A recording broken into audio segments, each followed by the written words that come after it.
নমস্কার, সুপর্ণার হেসেলে আপনাদের সবাইকে জানাই অনেক অনেক স্বাগত। আজকে আমি আপনাদের সঙ্গে শেয়ার করব নবাবী সেমাইয়ের রেসিপি। নামটা শুনেই নিশ্চয়ই বুঝতে পারছেন, এর মধ্যে কিন্তু একটা নবাবী ভাব রয়েছে, আর এর স্বাদও হয় অতুলনীয়। বাড়িতে কোনো অতিথি এলে অথবা ছোটোখাটো কোনো অনুষ্ঠানেও কিন্তু এই দারুণ স্বাদের ডেজার্টটি আপনারা বাড়িতেই বানিয়ে ফেলতে পারেন। তাহলে চলুন রেসিপিটি দেখে নেওয়া যাক। নবাবী সেমাই বানানোর জন্য আমি এখানে লাচ্ছা সেমাই নিয়ে নিয়েছি 250 গ্রাম। হাতের সাহায্যে এই লাচ্ছা সেমাইটাকে একটু ছোট ছোট টুকরো করে নেব। আমি আজকে হলদিরাম প্রভুজির লাচ্ছা সেমাই ব্যবহার করেছি। আপনারা চাইলে যে কোনো ব্র্যান্ডের লাচ্ছা সেমাই নিয়ে নিতে পারেন, অথবা লাচ্ছা সেমাইয়ের পরিবর্তে কিন্তু একদম সরু যে সেমাইটা বাজারে কিনতে পাওয়া যায় সেটাও কিন্তু এখানে ব্যবহার করতে পারেন। সেমাইয়ের পরিবর্তন হলেও রান্নার পদ্ধতিটা কিন্তু একই থাকবে। দেখুন, আমি হাতের সাহায্যে লাচ্ছা সেমাইটাকে খুব ভালো করে গুঁড়ো করে নিয়েছি। আর এবার আমি এর মধ্যে বেশ কিছু উপকরণ মিশিয়ে দেব।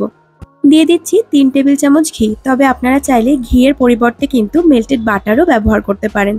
এর সঙ্গে দিয়ে দেব পাউডার সুগার, আমি এখানে 4 টেবিল চামচ নিয়েছি। নর্মাল যে চিনিটা আমরা বাড়িতে খাই সেটাই কিন্তু আমি একটু মিক্সিতে গুঁড়ো করে নিয়েছি। এবার এর মধ্যে দিয়ে দিচ্ছি 2 টেবিল চামচ মিল্ক পাউডার বা গুঁড়ো দুধ। এবার একটা স্পুনের সাহায্যে খুব ভালো করে সব কিছুকে মিশিয়ে নেব। খুব ভালো করে মিশিয়ে নিতে হবে যাতে ঘি, গুঁড়ো চিনি আর গুঁড়ো দুধ খুব ভালো করে সেমাইয়ের গায়ে কোট হয়ে যায়।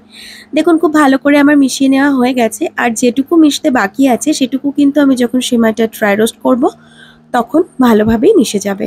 এবার আমি গ্যাসের ওপর একটা ফ্রাই প্যান গরম করতে বসিয়ে দিয়েছি, আর তার মধ্যে লাচ্ছা সেমাইয়ের যে মিশ্রণটা বানিয়ে রেখেছিলাম সেটাকে দিয়ে দিলাম। ওপর থেকে সামান্য একটু অরেঞ্জ ফুড কালার আর রেড ফুড কালার দিয়ে দিলাম। এতে করে খুব সুন্দর একটা রং আসবে লাচ্ছা সেমাইতে। এটা সম্পূর্ণই অপশনাল, এটা শুধুমাত্র দেখতে ভালো লাগার জন্য দেওয়া, তাই আপনারা যদি স্কিপ করতে চান স্কিপ করতেই পারেন। এবার গ্যাসের ফ্লেমটাকে একদম লোতে রেখে এই লাচ্ছা সেমাইটাকে 5 থেকে 6 মিনিটের জন্য একটু ভালোভাবে ভেজে নিতে হবে। লাচ্ছা সেমাইটা ভাজা হলে একদম মুচমুচে হয়ে যাবে, আর এর থেকে একটা সুন্দর গন্ধ বেরোতে শুরু করবে। ক্রমশ নাড়তে থাকতে হবে সেমাইটাকে, তা না হলে সেমাইটা কিন্তু তলা থেকে পুড়ে যেতে পারে। যেহেতু একদম পাতলা পাতলা হয় লাচ্ছা সেমাই, তাই পুড়ে যাওয়ার সম্ভাবনাটাও বেশি থাকে। দেখুন, আমার এখানে লাচ্ছা সেমাইটা 6 মিনিট মতন ভেজে নেওয়া হয়ে গেছে। আর সেমাই ভাজা হয়ে গেলে কিন্তু এমনিতেই বুঝতে পারবেন, কারণ এই সেমাইটা অনেকটাই হালকা হয়ে আসে, বেশ একটা ফুরফুরে ভাব চলে আসে এর মধ্যে। এবার আমি গ্যাসের ফ্লেমটাকে বন্ধ করে দিয়েছি, আর তারপরেও বেশ কিছুক্ষণ একটু নেড়ে চেড়ে নিলাম যাতে সেমাইটা পুড়ে না যায়। আমি এখানে একটা 1.6 লিটারের কাচের সার্ভিং বোল নিয়ে নিয়েছি, আর এটাতেই কিন্তু আমি আজকে নবাবী সেমাইটাকে সেট করব। আপনাদের কাছে এরকম পাত্র না থাকলে আপনারা কিন্তু কেক টিন অথবা যে কোনো কাঁধা উঁচু পাত্রে এই সেমাইটাকে সেট করার জন্য দিতে পারেন। আমি যতটা লাচ্ছা সেমাই নিয়েছিলাম তার অর্ধেকটা মতন এই পাত্রে দিয়ে দিলাম। হাতার সাহায্যে একটু হালকা করে চেপে চেপে সেট করে নেব, আর বাকি অর্ধেকটা সেমাই আমি পরে ব্যবহার করব। আপনারা চাইলে একটা ছোট গ্লাস অথবা বাটির নিচে দিয়েও কিন্তু এভাবে চেপে চেপে লাচ্ছা সেমাইটাকে সেট করে নিতে পারেন, কিন্তু যেহেতু হাতা দিয়ে কাজটা মিটে যাচ্ছে তাই আমি আর অন্য কিছু নিলাম না। একটু চেপে চেপে সমান করে দিতে হবে যাতে লাচ্ছা সেমাইটা খুব ভালোভাবে সেট হয়ে যায়। দেখুন, আমি এখানে সমান করে নিয়েছি, আর খুব ভালোভাবে কিন্তু সেমাইয়ের এই লেয়ারটাকে রেডি করে নিয়েছি। আমি একটু দেখিয়ে দিচ্ছি, দেখুন কত সুন্দর লাগছে দেখতে। এবার বাকি প্রসেসটা চলুন দেখে নিই। আমি একটা পাত্রে নিয়ে নিয়েছি 1.5 কাপ দুধ, আর এর মধ্যে দিয়ে দিচ্ছি 4 টেবিল চামচ মতন কর্নফ্লাওয়ার। এর সঙ্গে দিয়ে দেব 2 টেবিল চামচ ভ্যানিলা কাস্টার্ড পাউডার। এবার একটা স্পুনের সাহায্যে এই কর্নফ্লাওয়ার আর কাস্টার্ড পাউডারটাকে একটু ভালো করে দুধের সঙ্গে মিশিয়ে নেব। খেয়াল রাখতে হবে যেন এর মধ্যে কোনো লাম্পস না থাকে।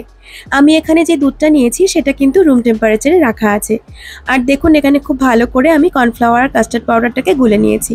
এরই সাথে আমি দিয়ে দিচ্ছি 1 চা চামচ ভ্যানিলা এসেন্স, আর আরও একবার সব কিছুকে ভালোভাবে মিশিয়ে নিচ্ছি। এবার এর মধ্যে আমি অ্যাড করে দেব গুঁড়ো দুধ, আর গুঁড়ো দুধ আমি নিয়েছি 3/4 কাপ। এবার খুব ভালো করে এই সব কিছুকে একসাথে আর একবার মিশিয়ে নেব। পাত্রটা একটু বড় হলে ভালো হতো, আমার পাত্রটা একটু ছোট হয়ে গেছে, তাই এখানে দুধটা কিন্তু মেশাতে একটু সমস্যা হচ্ছে। একটু সময় নিয়ে গুঁড়ো দুধটাকে আমি ভালোভাবে মিশিয়ে নিয়েছি, আর দেখুন এর মধ্যে এখন কিন্তু কোনো লাম্পস বা বড় দানা নেই। এবার এই মিশ্রণটাকে আমি এভাবেই আলাদা রেখে দেব। এদিকে একটা কড়াইতে আমি 1 লিটার দুধ বসিয়ে দিয়েছি গ্যাসে, আর এই দুধটা কিন্তু আগে থেকেই আমার খুব ভালো করে জাল করে রাখা ছিল। দুধটাকে খুব ভালো করে নেড়েচেড়ে একটু গরম করে নেব। এই দুধটা যেহেতু আমার আগে জ্বালানো ছিল তাই দুধের উপর কিন্তু বেশ খানিকটা শর্ট ছিল, সেই শর্টটাকে কিন্তু আমি তুলে বাদ দিয়ে দিয়েছি। খেয়াল রাখতে হবে যে দুধটা ব্যবহার করছেন সেই দুধে যেন কোনো সর না থাকে। তবে যদি একদম কাঁচা দুধ দিয়ে রান্নাটা শুরু করেন তাহলে কিন্তু আর এই টেনশনটা থাকবে না। দুধটা খুব ভালো করে গরম হয়ে যাওয়ার পর আমি অল্প একটু একটু করে কাস্টার্ড পাউডার, কর্নফ্লাওয়ার আর গুঁড়ো দুধ মেশানো দুধটাকে দিয়ে দিচ্ছি আর মেশাতে থাকছি। এই মিশ্রণটাকে অল্প অল্প করেই মেশাতে হবে, কারণ একসাথে সম্পূর্ণটা দিলে কিন্তু দলা পেকে যাবে, যেহেতু এর মধ্যে কর্নফ্লাওয়ার আর কাস্টার্ড পাউডার দেওয়া আছে। এই পর্যায়ে গ্যাসের ফ্লেমটাকে কিন্তু আমি একদম লোতে রেখেছি।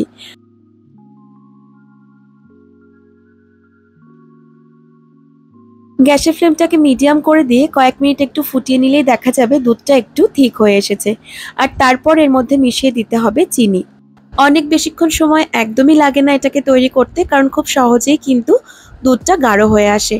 দুধটা যখনই এরকম একটু গাঢ় হয়ে আসবে তখন এর মধ্যে মিশিয়ে দেব চিনি। আমি এখানে মেজারিং কাপের হাফ কাপ চিনি দিলাম। আমি যতটুকু পরিমাণে যা যা নিয়েছি তাতে কিন্তু হাফ কাপের থেকে বেশি চিনির প্রয়োজন পড়বে না। তবে যদি আপনারা মিষ্টিটা একটু বেশি খেতে পছন্দ করেন তাহলে হাফ কাপের পরেও আরও 2 টেবিল চামচ মতন চিনি এখানে মেশাতে পারেন। দেখুন খুব ভালো করে নেড়েচেড়ে এবার চিনি গলে যাওয়া পর্যন্ত একটু অপেক্ষা করব। চিনিটা গলে গিয়ে এই মিশ্রণটা একটু পাতলা হয়ে যাবে আর তারপর এটাকে আরও একটুখানি ফুটিয়ে একটু ঠিক করে নিতে হবে। এবার যে লাচ্ছা সেমাইয়ের লেয়ারটা তৈরি করে রেখেছিলাম তার ওপরে এই দুধের মিশ্রণটাকে একটা হাতার সাহায্যে দিয়ে দেব। আর এটা কিন্তু গরম গরমই দিতে হবে। এই দুধের মিশ্রণেরও 2টো লেয়ার আমি বানাবো। একটা লেয়ার এখানে আমার বানানো হয়ে গেল। যে লাচ্ছা সেমাইটুকু রেখে দিয়েছিলাম তার থেকে কিছুটা পরিমাণ আমি এখানে দিয়ে দিচ্ছি আর খুব সামান্য একটু রেখে দেব ওপরে গার্নিশ করার জন্য। দেখুন এই লাচ্ছা সেমাইয়ের একটা লেয়ার আমি তৈরি করে নিচ্ছি এর ওপরে, আর তারপর আবার এই দুধের মিশ্রণটাকে দিয়ে আর একটা লেয়ার তৈরি করে নেব। সম্পূর্ণ লাচ্ছা সেমাইটা দিয়ে দেওয়া হয়ে গেলে হাতের সাহায্যে একটু প্রেস করে দিতে হবে। এবার আর হাতা কিংবা বাটির প্রয়োজন পড়বে না, হাতের সাহায্যে হালকা হালকা করে চেপে দিলেই কিন্তু এই লাচ্ছা সেমাইটা খুব ভালোভাবে সেট হয়ে যাবে। এরপর বাকি যে দুধের মিশ্রণটা আছে তার সম্পূর্ণটাই কিন্তু আমি এখানে দিয়ে দেব। এই নবাবী সেমাইটা খেতে এতটাই বেশি সুস্বাদু হয় যে সবাই কিন্তু এটা খেতে পছন্দ করবে। যেহেতু নবাবী সেমাইটা বানাতে একটু সময় লাগে, অর্থাৎ এটাকে সেট করার জন্য কিছুক্ষণ ফ্রিজে রাখতে হয়, তাই আপনারা যদি কোনো নির্দিষ্ট অকেশনের জন্য বানাতে চান তাহলে আগের দিন এটাকে বানিয়ে ফ্রিজে রেখে দিতে পারেন। তাহলে কিন্তু কাজটা অনেকটাই সহজ হয়ে আসবে।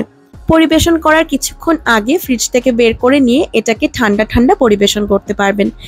দেখুন বাকি দুধের মিশ্রণটা দিয়েও আমার এখানে সমান করে নেওয়া হয়ে গেছে। এবার যে অল্প একটু লাচ্ছা সেমাই আমি রেখে দিয়েছিলাম সেটুকু দিয়ে ওপর থেকে ডেকোরেশন করে দিচ্ছি।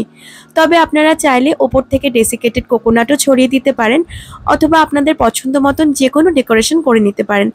ওপর থেকে এবার আমি একটু ড্রাই ফ্রুটস দিয়ে দিচ্ছি। আমি এখানে পেস্তা আর আমন্ড কুচি দিয়েছি। তবে আপনাদের হাতের কাছে আমন্ড আর পেস্তা না থাকলে আপনারা কিন্তু কাজু বাদাম আর কিশমিশও দিতে পারেন। ড্রাই ফ্রুটসের পরিমাণটা আমি এখানে বললাম না, আপনারা আপনাদের পছন্দ মতন কম বেশি ড্রাই ফ্রুটস অ্যাড করতে পারেন। দেখুন পাত্রটাকে আমি একটা ক্লিন রাবার দিয়ে ঢেকে দিয়েছি আর এটা রুম টেম্পারেচারে আসার পর এটাকে ফ্রিজে রেখে দিতে হবে সেট হওয়ার জন্য 3 থেকে 4 ঘন্টা। আমি 3 ঘন্টা পর নবাবী সেমাইটাকে বের করে নিয়েছি ফ্রিজ থেকে আর এটা কিন্তু একদম পারফেক্টভাবে সেট হয়ে গেছে। আপনাদেরকে দেখিয়ে দিচ্ছি, দেখুন সাইড থেকে লেয়ারটা কত সুন্দর লাগছে দেখতে। এবার এটাকে কেটে শুধু পরিবেশন করার পালা। অসম্ভব সুস্বাদু হয় খেতে, মুখে দিলেই মিলিয়ে যায়। অবশ্যই এইভাবে একবার আপনারা নবাবী সেমাইটা বানিয়ে দেখতে পারেন। সামনে ঈদ আসছে, তাছাড়া নববর্ষ তো আসছেই। যখন খুশি আপনারা এটাকে বানিয়ে পরিবেশন করতে পারেন।